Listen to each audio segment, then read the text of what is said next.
So before the recording started, we introduced ourselves to each other. But still, Mr. Jeremy, could you one more time introduce yourself for our subscribers? Oh, yes, of Yeah. course.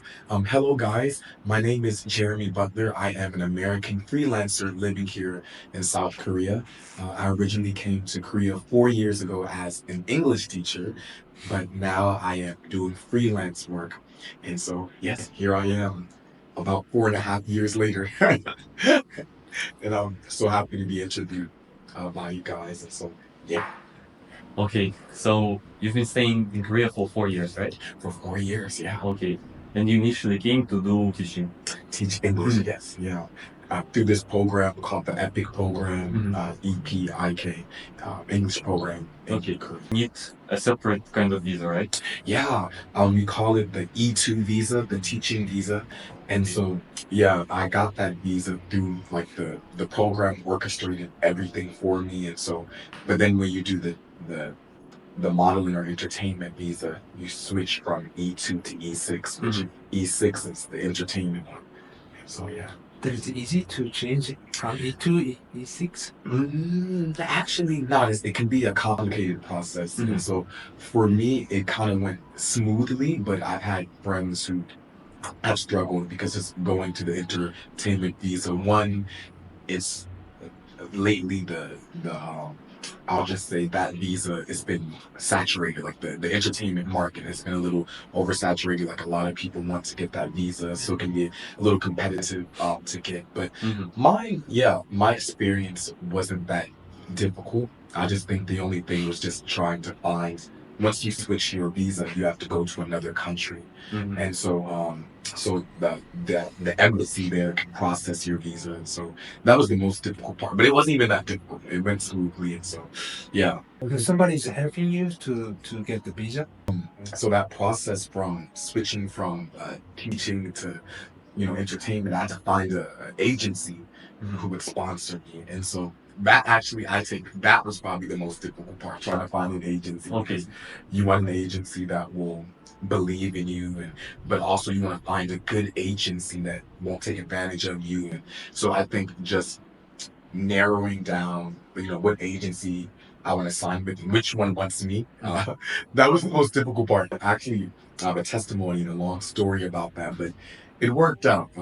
God really worked this one out for me. So yeah, yeah. But then, how did you find this agency that didn't mess with you, that provided all the documentation and sponsored your visa?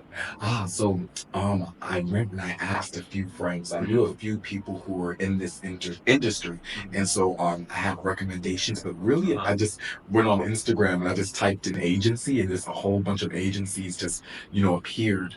And so I decided I'm going to contact you know every agency. And yeah, so I've had two agencies so far, including the one that I have now. So my first agency, I reached out to them, and initially they said they weren't sponsoring, visas. They weren't giving out visas, but somehow they had. It's a really a long story, but they had a change of heart, Yes. and they ended up sponsoring me. And then I decided to change agencies. Not that my previous agency was a bad one, but I just knew it was time for me to have a new agency. Even that one, that's a testimony. It's a long story for each one, but it always works out. I'm always at the last minute. At the like every time when my visa's either my previous visa is getting ready to expire, it just happens. And so yeah, yeah. Why did you choose Korea specifically? Because many foreigners choose between Korea and Japan Ah, most of the time. yeah. For me, it was completely random. And so I've always had the desire to want to travel and to experience the world. And so once I graduated university, I decided to do this program called the Peace Corps. And that's, an American program where they send you to like third world countries, and, you serve there. So after I did that from 2018 to 2020. And then towards the end of my Peace Corps service, I was in Tanzania. I said, I still want to live abroad. And so I literally just Googled how to live and work abroad as an American, and teaching English in Asia, specifically, Korea and Japan Nice. came up. And so I think I was actually more interested in Japan, but it was the JET program. They call it the English program, or one of the English programs in Japan is called JET. And I looked at that program, but I think the requirements were a little. I didn't meet the requirements like I see. so. Teaching English in Korea was a lot easier, for me to for the application, and so I knew nothing about Korea. Like I didn't know I still don't know the language, unfortunately, but I didn't know the language. I didn't know the culture. I wasn't into K-pop. I've never seen a K-drama. So that wasn't, it was just, I randomly just Googled and teaching English, Asia has just, the market of teaching English in Asia has just really exploded within the last couple of years. And so I thought I'm gonna give it a try. And I just went on YouTube and I was Googling people who live or watching people who taught and lived in Korea. Like, I think I'm gonna try this. And yeah, here I am. And so I haven't, AI has just really, even that has just became even bigger these last couple of years. But I haven't experienced just any competition with AI. Still, like, even as I'm freelancing, I still meet people who are like, can you help me with your English? I'm pretty sure, like, with the chat GPT and other things like it, there are other resources to learn English. But no, people still, like, I've noticed, at least in my experience, still want that teacher, that personable experience. But like I said, even as I'm freelancing, there are people who are still saying, hey, if you have time to tutor, or if you have time. So me personally, I haven't experienced any competition, but I do have a friend that I sometimes help with his English. He'll use different, like, English applications, but he'll use it in a way that it supplements what he learns from other English speakers. And so yeah. Do you currently live? And are you satisfied with your housing conditions? Ooh.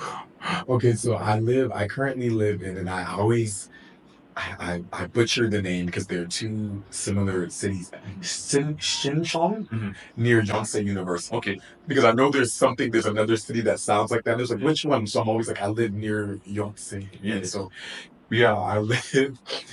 So my housing journey in Korea, but where I currently live, I'm more satisfied with it than my previous accommodation. But I was actually just speaking with a friend about this morning. It's quite small, Okay.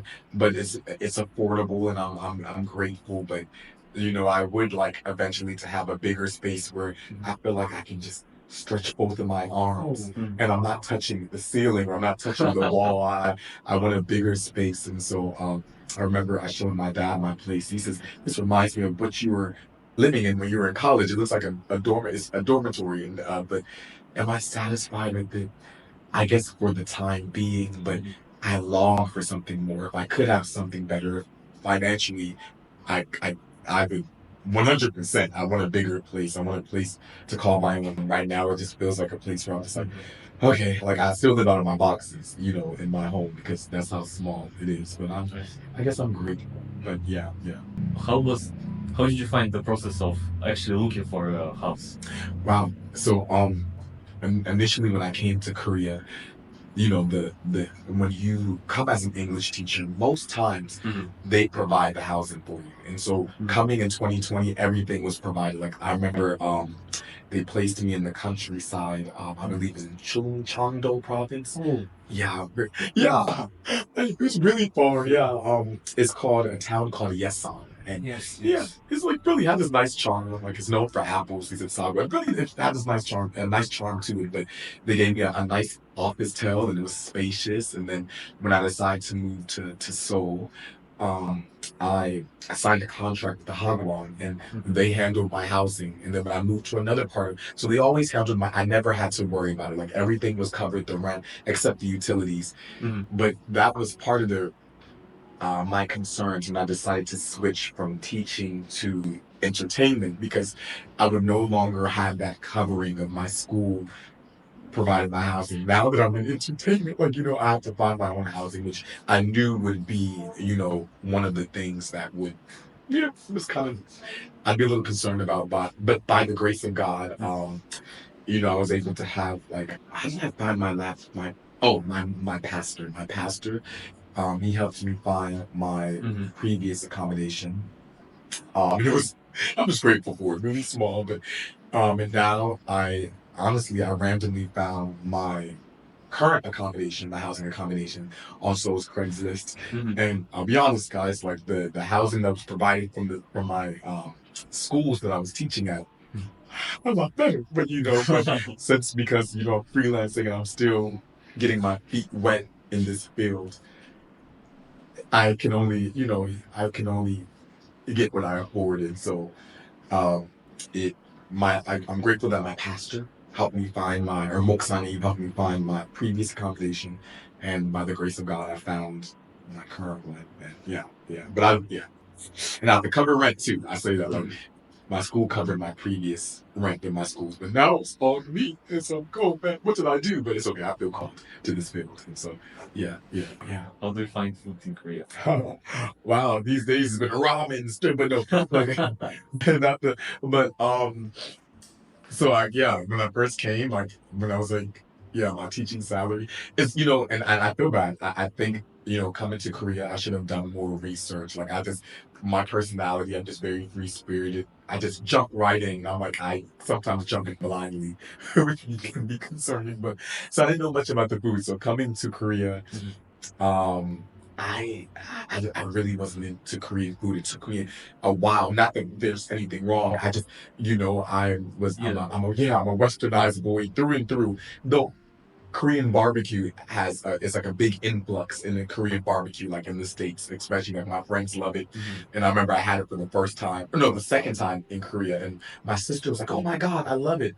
And so, but I wasn't into Korean food, especially being in a small town. Like I was like, "Oh my God, like I'm a I'm a burger man, and I'm into I like pizza, like I know like very American of me, and so I think that being in Korea it has definitely stretched my palate, my, and so I. I ate out a lot when I was teaching. Just the McDonald's, the Burger Kings, different, but not just the typical fast food restaurants, but typically westernized restaurants. But I told myself I would try to make an attempt to eat more Korean food, and we're getting there. Like I can do kimchi a little bit. I used to not like it, but kimchi I actually I'm grown quite a little fond of it, and I like what is it, chamshi bokimbap, and the galbi. But these days I'm eating on a budget, and so I have been I can be the spokesman for ramen. Just the cheap ramens that you can get, and it's been oh God, what is it called? I'm probably gonna the jajangmyeon, the black. Yes, Salamia. Yeah, there's a certain brand that I just love that and so it's maybe sometimes I might try to spice it up. Maybe I'll put different condiments that I have lying around it, so I can give it a different taste. I'm like, oh, I have some leftover this maybe, and so. But yeah, just these days ramen. But when I get money, I do the first thing that I do, like honestly, like my mom always says, treat yourself to something nice. 9 times out of 10, I always get a burger. And so actually, it's a goal of mine to try almost every burger place in Korea. I know that's so I know like why, but I'm but yeah, I am trying to explore more Korean foods. So have you ordered the chicken and pizza using the application? Yeah, both was I'm not these days, but I used to in my previous years. Is it the Yogio? 여기요, 배달민족. Yeah, I used to but I used to get confused because I couldn't understand like but yeah, I did. I used to use that app quite often. Actually, once my friend helped me get it to set up. Yeah, but these days it just really I live in like Sinchon, and so like everything there's so many restaurants Right. so close by, and then before I was living close to Hongdae, and so I can just walk. So I'm doing more of just ordering in person. But before, when I was in living in the countryside, I used that more often because it was the restaurants, the places were more spread out, and so yeah. So you prefer to go to restaurant? These days, yeah. But I think partly it's just because just I have to reset the app. But I think it's more convenient, of course, using the app. But since I live very close in proximity to a lot of food places, just me personally. But I just go. Yeah, but I have friends who use the apps who love the apps as well. How do you find the selection of Western food in Korea? It shocked me. Surprisingly, there are a lot of options. Like Okay. I know this sounds so bad, guys, please. But like, yeah, like I was worried, like, oh my God, will I be able to find a good burger? Like I really love burgers coming to Korea. But there's especially being in Seoul, like in certain parts of Seoul, like Itaewon, Right. where I feel like it's like a melting pot for so many different, foods and cultures. And yeah, in Seoul, like, you have like a plethora of like just many just westernized foods. I was shocked. Because like I said, I came in blindly, and so Mhm. I think of course there are some things that are different, of course, but there's a lot of westernized food. So for those who are planning on coming to Korea or who are there, you can definitely get your fix of westernized food, whether it be burgers or pizza or chicken, whatever. Yeah, and Korea has some really good chicken. I will say, really, really amazing chicken. Yeah. Can you recommend a good restaurant in Itaewon to? Oh, okay. There's this place called Rockadoodle. Oh my God. So my friend introduced me to. There's actually a few places I can think of, but Rockadoodle. It's like this really good like chicken restaurant, a chicken sandwich restaurant. My friend from church, Dan. I'm gonna shout Dan out. My friend Dan introduced me to that.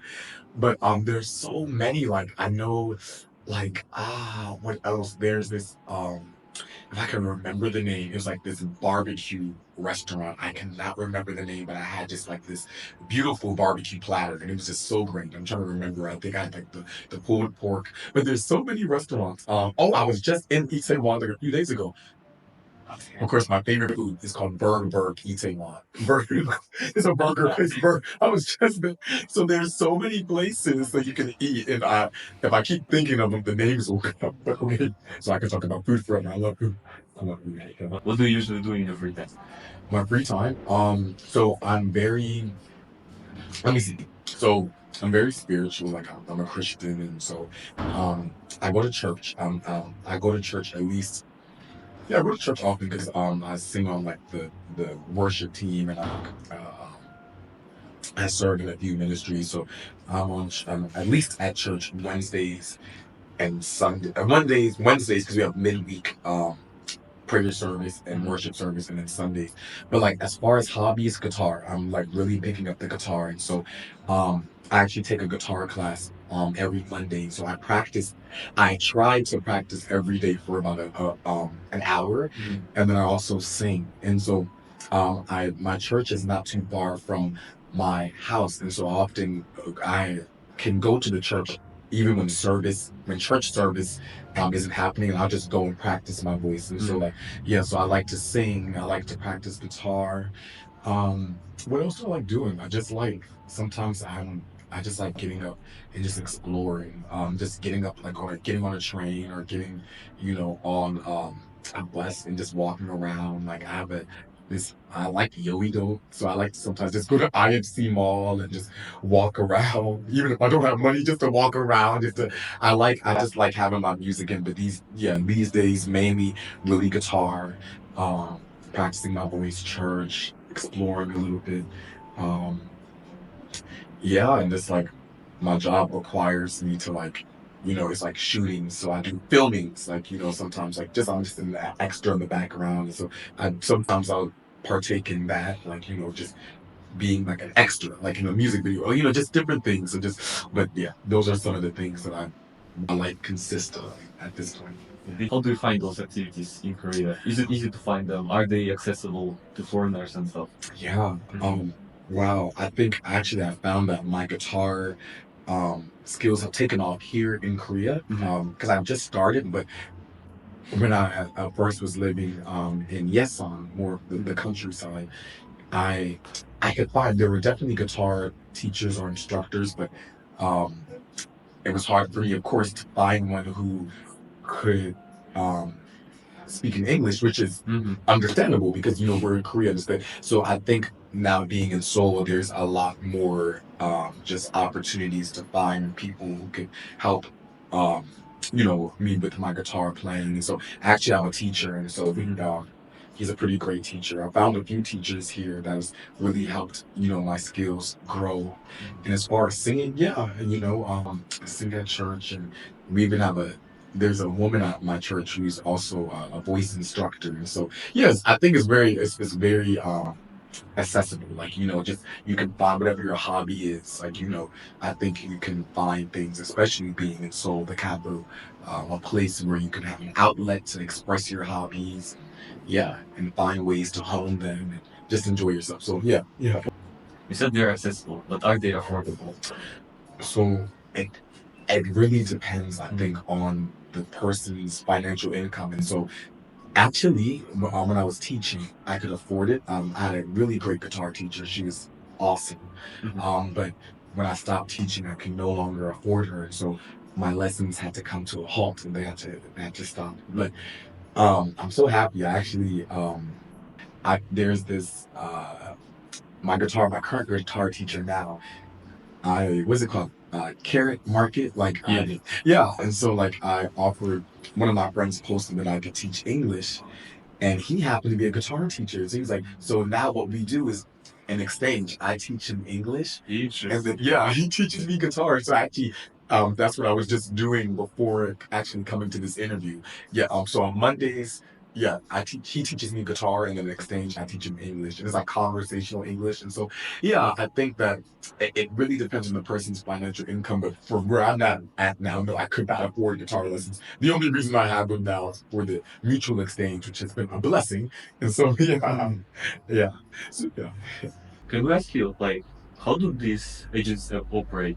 Do you pay them fees or they take some interest? Something. Yeah, they take it like the interest, and so like say if I get a job, like I'll find, or a job contacts me, whether through Instagram or word of mouth, I'll get the job, and so it says for like just being an extra in a music video or a drama, Okay. and so they will, once I do the job, maybe either before or after the job, they'll ask, are you just self-employed or are you with an agency? And so I told them I'm with an agency, so I give them like, my agency's information. It's like my agency has a setup where like they already have like their payment details and everything. And so the job, they'll send it to the agency. Then depending on, what percentage, then they'll take it from that, and then you get, the agency then pays you.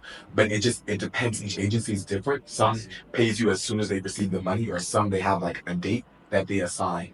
So like for me, I get paid, it's gonna come soon, January 4th. So every fourth of the month. So they'll pay me, so they'll get the money from whatever jobs I find, and they'll take a percentage, and then I get that. And so yeah. Do you want to keep living this country, or move to China or Japan? Do you have any plan? Yeah, my visa expires for good 2026, and so I still want to travel. I still want to, but I'm looking into like maybe like Australia or like Europe. Like I'm looking into other places, and so like, once this my visa ends, but I really want to keep traveling, and so I have dreams like maybe Paris or like, I don't know, but I really have a strong desire for Australia. Yeah, so, but I have to see how like the Lord will lead me, how God will lead me, guide me. But I do still plan on traveling. So much more traveling I want to do. So, yeah.